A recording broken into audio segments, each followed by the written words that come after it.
এই গরমে আপনাদের জন্য খুবই মজাদার একটি শরবতের রেসিপি নিয়ে চলে আসলাম। এই গরমে ঠান্ডা ঠান্ডা শরবত কার না খেতে ভালো লাগে।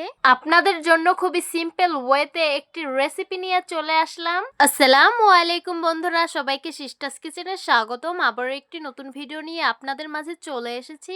আজকের রেসিপি হলো তালের শাঁস দিয়ে শরবত। তো দেখতে থাকুন। সর্বপ্রথম আমাদের লাগবে তালের আঠি বা তালের শাঁস।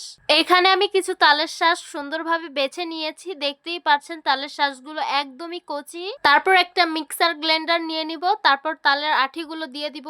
1 কাপ পরিমাণ গুঁড়ো দুধ দিয়ে দিব। 1 কাপ পরিমাণ চিনি দিয়ে দিব।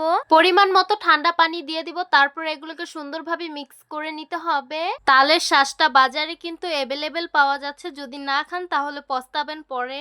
ব্লেন্ড করলে কিন্তু তালের শাঁস ঘন হয়ে যাবে। ঠান্ডা পানি মিলিয়ে নিতে হবে। তো দেখতেই পাচ্ছেন আমাদের তালের শাঁসের শরবত হতে কিন্তু বেশি সময় লাগলো না, আর বেশি উপকরণও লাগলো না।